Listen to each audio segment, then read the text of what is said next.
आप लोगों का जो टेस्ट लिया गया था तो उनमें से गणित सब्जेक्ट का सबसे पहले हमने गणित का टेस्ट लिया था। तो गणित के जो सब्जेक्ट है उनके हम आंसर देख लेते हैं। तो आंसर में क्या क्या आएगा आप लोग इसको जान लो। तो ये जो रहेगा वो 1 से 10 तक के रहेगा और हर एक में कितने कितने नंबर है ये भी मैं बताते चलूँगा। ठीक है, तो पहले वाले जो है पहले प्रश्न का अ है, ब है और स है, तीनों क्या है एक एक नंबर को। तो सबसे पहले हम लोग अ को हल करेंगे। तो अ में देखो पहला प्रश्न क्या है, 65 का बीजांक होगा। 65 का बीजांक कितना होगा? तो देखो 6 और 5 को जोड़ दोगे तो कितना होगा? 6 और 5 11। 11 हो गए तो कितने अंक है? 2 अंक है। तो क्या अभी इसका बीजांक निकला है? नहीं। तो फिर क्या करोगे? 11 को फिर जोड़ोगे 1 + 1। तो 1 + 1 कितना होगा? 2। तो आपका आंसर क्या आएगा? 2 मतलब 2 आएगा। तो सा आपका आंसर है पहले का। फिर दूसरा देखो, तो दूसरा क्या है? बहुपद 1 + x - 6x² + x की घात 3। तो इसमें बहुपद क्या होगा? जो x की घात में सबसे बड़ी घात होता है उसी को हम x की घात करते हैं। तो इसमें देखो कौन सा सबसे बड़ा घात है? x का घात 3। 3 बड़ा है तो इसका आंसर क्या होगा? इसका आंसर रहेगा द। फिर चौथा प्रश्न देखो, तीसरा प्रश्न देखो। तो तीसरा प्रश्न है 8 उसके बाद 2/3 का मान ज्ञात कीजिए। तो इसका आंसर क्या होगा? तो इसका आंसर होगा, देखो इसको 2 को कैसे काट सकते हैं? 3 बार। कैसे? यहाँ पे देखो थोड़ा सा समझते हैं।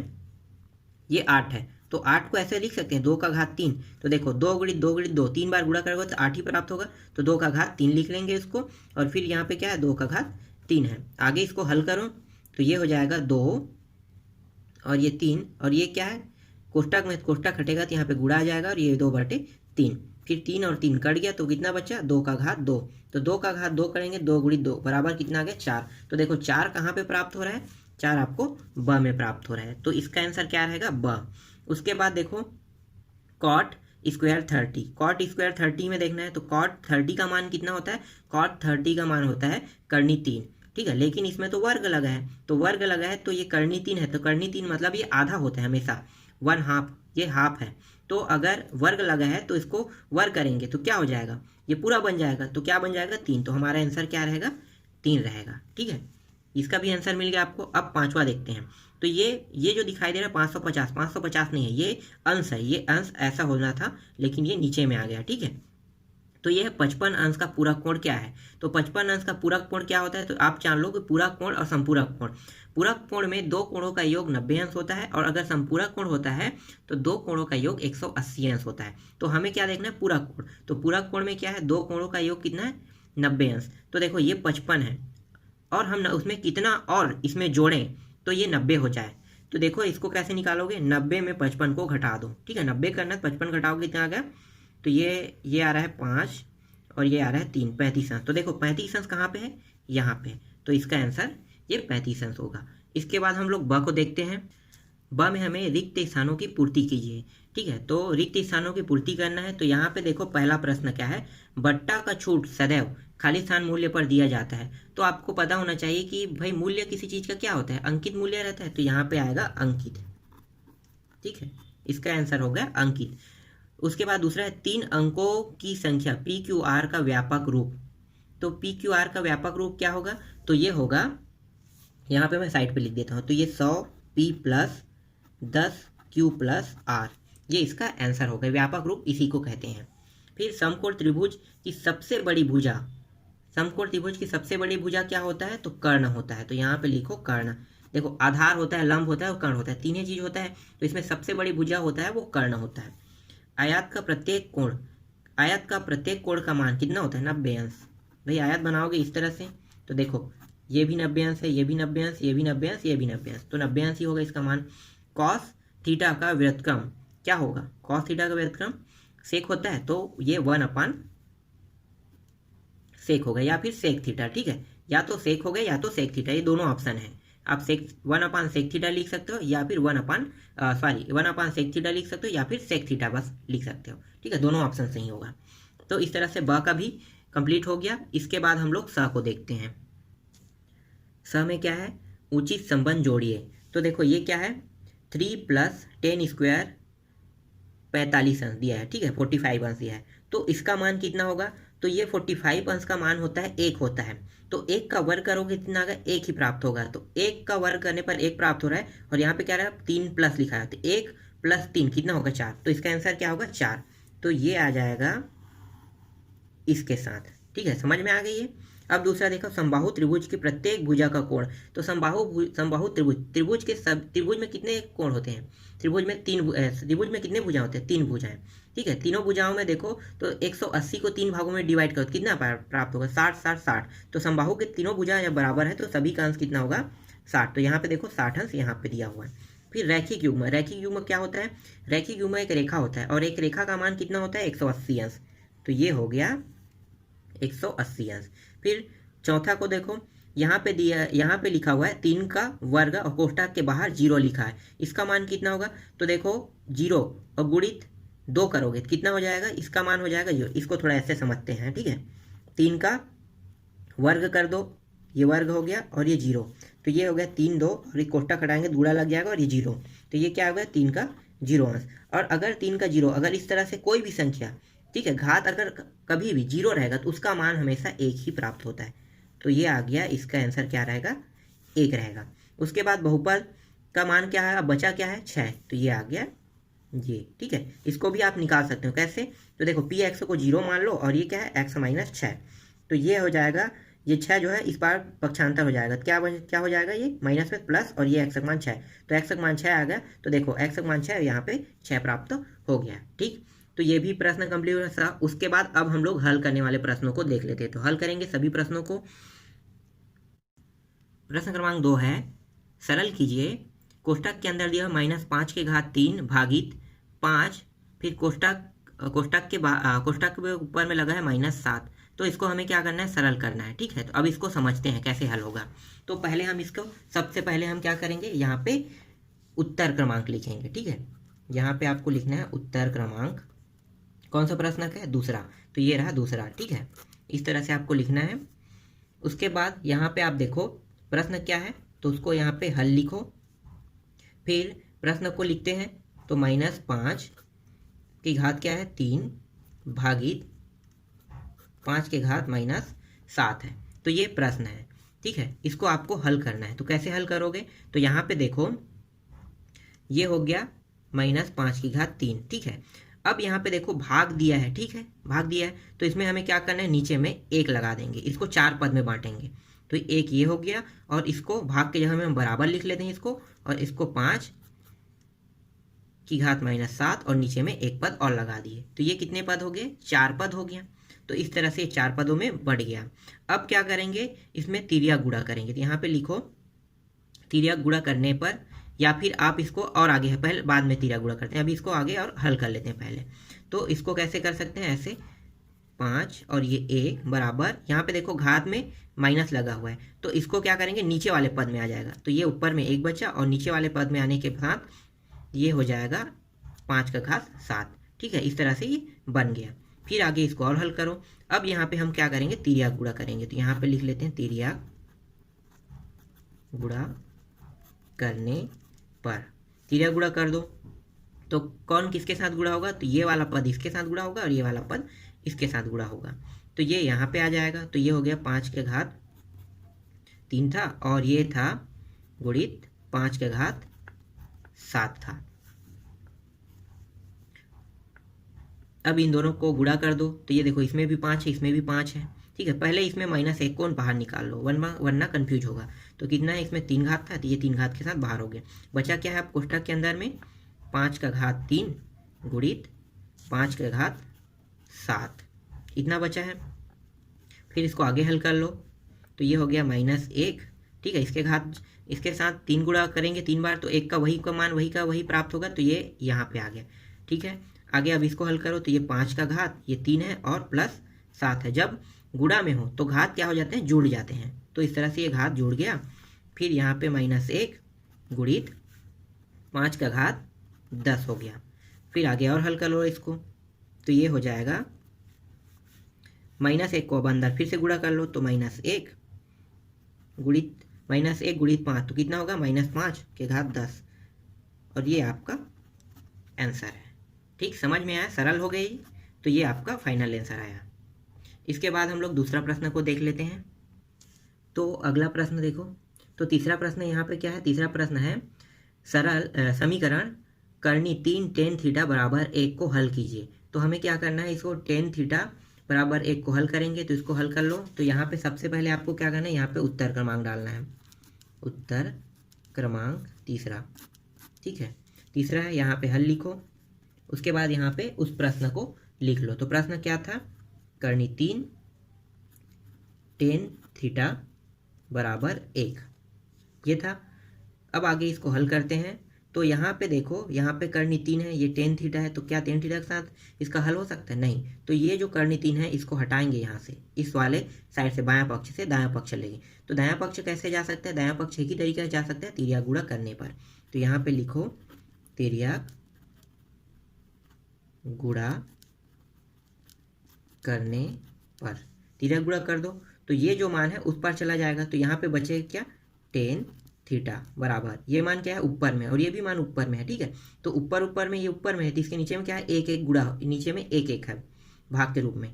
तो ये क्या होगा, ऊपर से ये नीचे में आ जाएगा। तो ये 1 के साथ करनी 3, ठीक है, ऊपर से नीचे में आ गया। तो ये इस तरह से बन गया। उसके बाद देखो टेबल में देखना है आपको।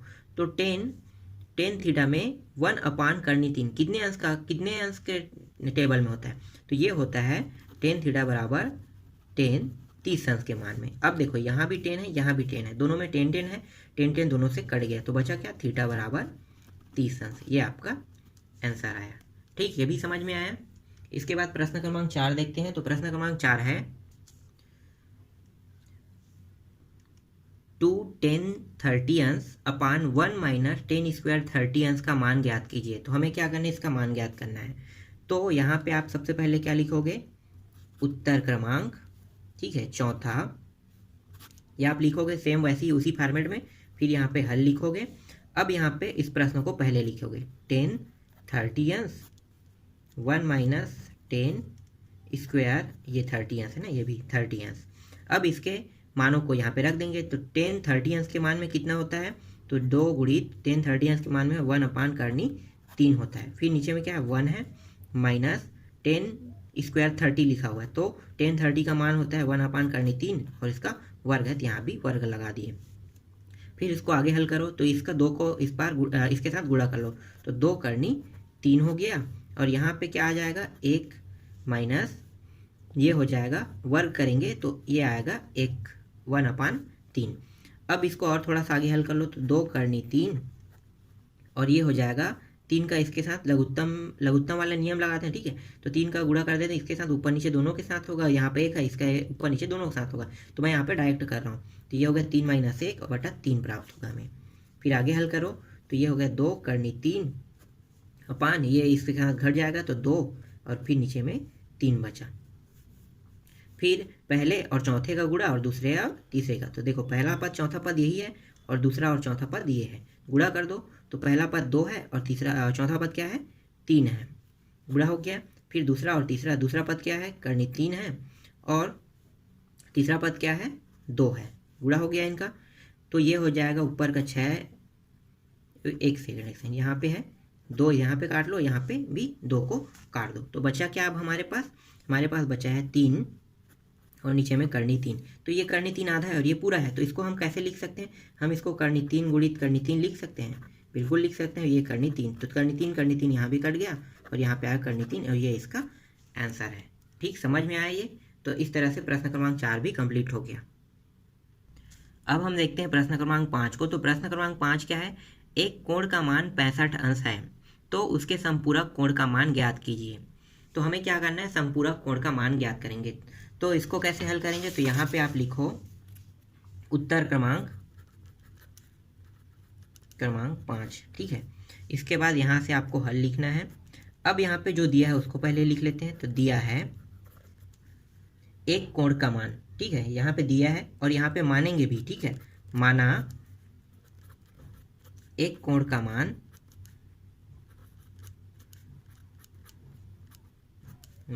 और माना क्या हमने, x को माना, इसलिए एक कोण का मान ये हो गया 65 अंश। उसके बाद दूसरे कोण फिर से मान रहे हैं, ठीक है। तो दूसरे कोण का मान क्या हो गया, यहाँ पे लिखो दूसरे कोण का मान क्या है, y है, यहाँ पे सीधा y लिख लो इस बार में, ठीक है। दूसरे कोण का मान बराबर y, अब आप जान लो कि संपूरक कोण, ठीक है, संपूरक कोण क्या होता है, तो दो कोणों का योग 180 अंश होता है, उसे हम संपूरक कोण कहते हैं। तो यहाँ पे लिखो संपूरक कोण, कोण संपूरक कोण क्या क्या है, एक x और y, ठीक है, x प्लस y बराबर दोनों कोणों का योग कितना होगा 180 अंश। अब यहाँ पे x के मान को यहाँ पे रख लो, तो x का मान कितना है 65, तो ये हो गया 65 अंश प्लस y बराबर 180 अंश।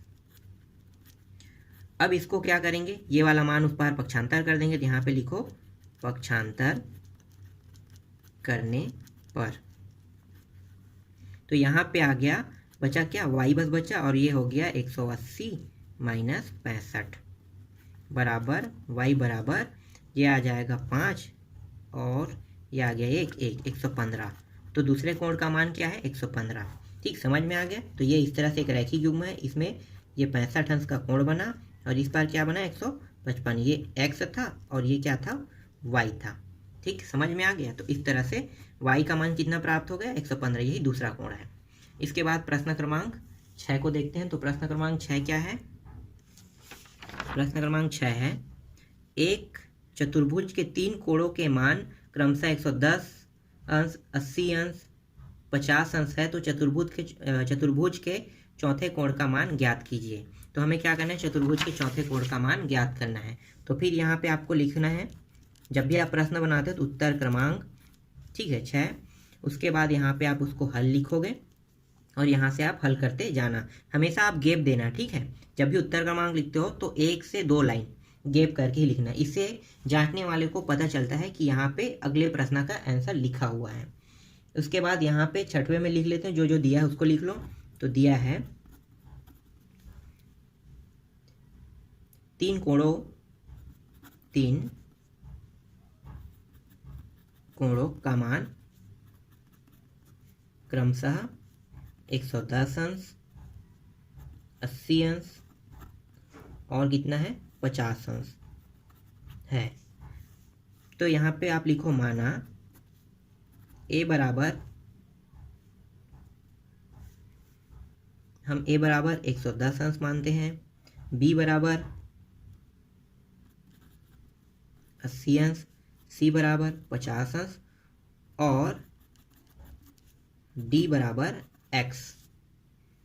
ठीक है, अब आपको पता होगा कि चारों कोणों का मान कितना होता है 360 अंश होता है। तो यहाँ पे लिखो a plus B plus C plus D बराबर 360 अंश। चारों कोणों का मान कितना हो गया 360 अंश। तो इन सभी को यहाँ पे इन सभी के मानों को रख दो। तो इसका मान कितना हो गया 180 अंश, सॉरी 110 अंश, फिर ये 80 अंश प्लस 50 अंश प्लस x बराबर 360 अंश। जोड़ दो इनको, तो सही इन तीनों का योग होगा 240 अंश प्लस कितना 0 0 0 और ये हो गया 8 5 13, 14 4 हासिल है 1 2, ठीक है इतना होगा, प्लस x बराबर 360। अब इसको पक्षांतर कर देंगे उस पर। तो पक्षांतर करने के बाद इस पर क्या बचा x बचा और ये 360 माइनस 240। तो ये हो गया x बराबर, यहाँ पे बचा घटा देते हैं तो 2 और ये हो गया 1 और ये भी बचा, सॉरी ये 0 है और ये इतना 120 अंश। इसका आंसर आया 120 अंश। ठीक है, तो चौथे कोण का मान कितना है 120 अंश। ठीक, समझ में आ गया प्रश्न क्रमांक 6। इसके बाद प्रश्न क्रमांक 7 को देखते हैं।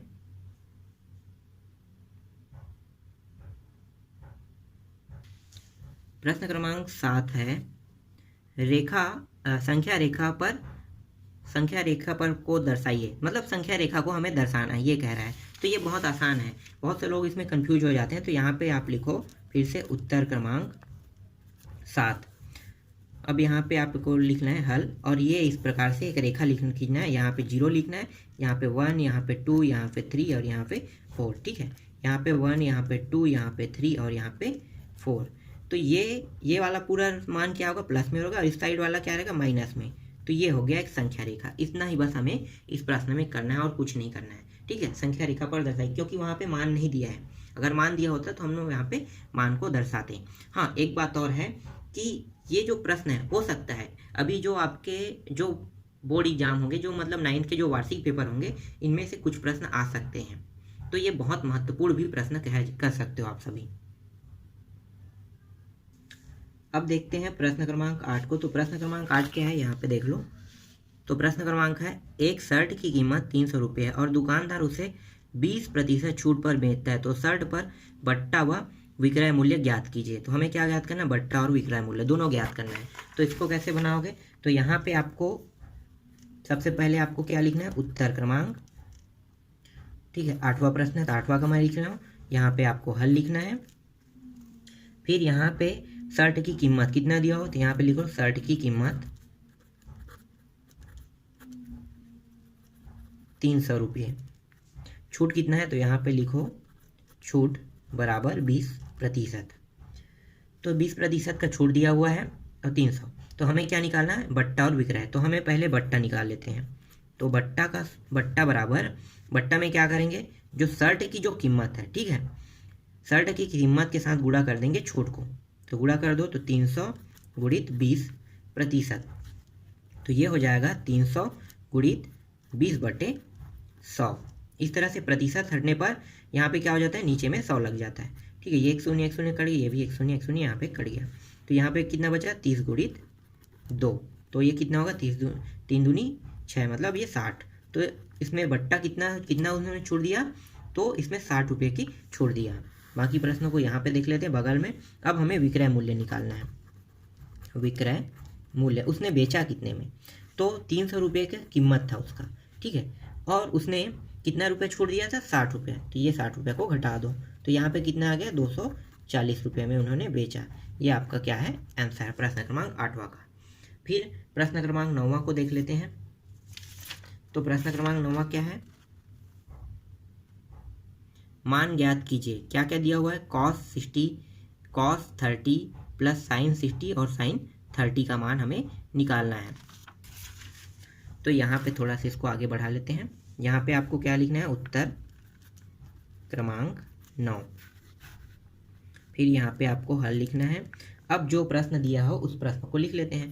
तो ये हो गया cos 60 into cos 30 plus sign 60 plus into sine 30। तो यहाँ पे हमें cos 60 में देखना। तो cos 60 का मान कितना होता है, cos 60 का मान होता है 1/2 और cos 30 का मान कितना होता है, 1 करनी 3/2 होता है, प्लस साइन 60 का मान कितना होता है, करनी 3/2 और साइन 30 का मान कितना है, 1/2 होता है। तो यहाँ पे अब इन दोनों को देखो, इन दोनों को पहले गुणा कर लेते हैं। तो ये हो जाएगा करनी 3 और ये हो गया अपान 4, प्लस यहाँ पे हो जाएगा करनी 3 और ये हो जाएगा अपान 4। अब क्या करना है, देखो दोनों के नीचे पद बराबर है, तो इसको इस तरह से एक बार 4 लिख लो और ऊपर का मान क्या है, करनी 3 और ये करनी 3। इसको थोड़ा आगे हल कर लो, तो ये हो जाएगा करनी ये बराबर रहेगा ना चिन्ह, यहाँ पे इस वाले चिन्ह को नहीं देना है, ठीक है, बराबर। और ये देखो ये दोनों जुड़ के क्या हो गया, 2 करनी 3 हो गया और नीचे में क्या है 4। अब इसको देखो 2 एकम 2 दूनी कट गया, तो करनी 3/2। ये आपका क्या है, आंसर है। तो 9वां प्रश्न का आंसर इस तरह से बनेगा। इसके बाद हम लोग देख लेते हैं प्रश्न क्रमांक 10 को। तो देखो यहाँ पे प्रश्न क्रमांक 10 क्या है, 66 गुणित 99 को एक सूत्र एक न्यूनयन पूर्वण विधि द्वारा हल कीजिए। तो हमें क्या करना है, न्यूनयन पूर्वण विधि द्वारा इसे हल करना है। तो क्या क्या प्रश्न था, तो यहाँ पे आप लिखो उत्तर क्रमांक 10। यहाँ पे हल मैं थोड़ा फास्ट बताते जा रहा हूँ ना, क्योंकि ये सारे प्रश्न हम लोग हल कर चुके हैं और ये आपका आंसर शीट है इसीलिए। तो ये हो गया 66 गुणित 99। अब 66 गुणित 99, तो ये क्या होगा, ये बायां भाग है और ये दायां भाग है, ठीक है। तो बायां भाग और दायां भाग हमें देखना है इन दोनों को। तो ये क्या है, बायां भाग लेंगे, तो बायां भाग में हमें क्या करना है, 1 घटा देना है। तो यहाँ पे लिखो बायां भाग में, बायां भाग कितना है 66, ठीक है। तो बायां भाग में जो 66 है इसमें हम 1 को घटा रहे हैं। न्यूनयन पूर्वण विधि में हर में ऐसा ही करना होता है, 1 को घटा देंगे, 1 घटाने पर तो कितना आ जाएगा, ये 65 आ गया। देखो घटाने के बाद आपका आंसर क्या आ गया, 65। अब दायां भाग देखेंगे, दायां भाग, दायां भाग में क्या करेंगे, दायां भाग कितना है, दायां भाग 99 है, सॉरी हाँ 99, 90 लिखा था ना, 99 है। इस 99 में जो ये आंसर आया बायां भाग का 65, इसको हम घटा देंगे, तो ये 65 हमने इसको घटा दिया, तो कितना आ जाएगा, तो ये आ गया 4 और ये आ गया 3, 34। ठीक है, तो 34 आ गया। अब यहाँ पे इसको गुणा कर लो, 66 गुणित 99। ठीक है, हमारा आंसर कितना आना चाहिए, 66 गुणित 99 करने पर आना चाहिए इतना ही, तो इसको गुणा कर रहे हैं तो ये आ रहा है 65 34। देखो आ गया 65 34, तो यही क्या है आपका आंसर है। ठीक, समझ में आ गया, बस इतना ही आपको करना है प्रश्न क्रमांक 10 में। तो ठीक, तो हम बस प्रश्न क्रमांक 10 तक के अभी हल करेंगे इस पार्ट में, अगले पार्ट में बाकी प्रश्नों को हल करेंगे।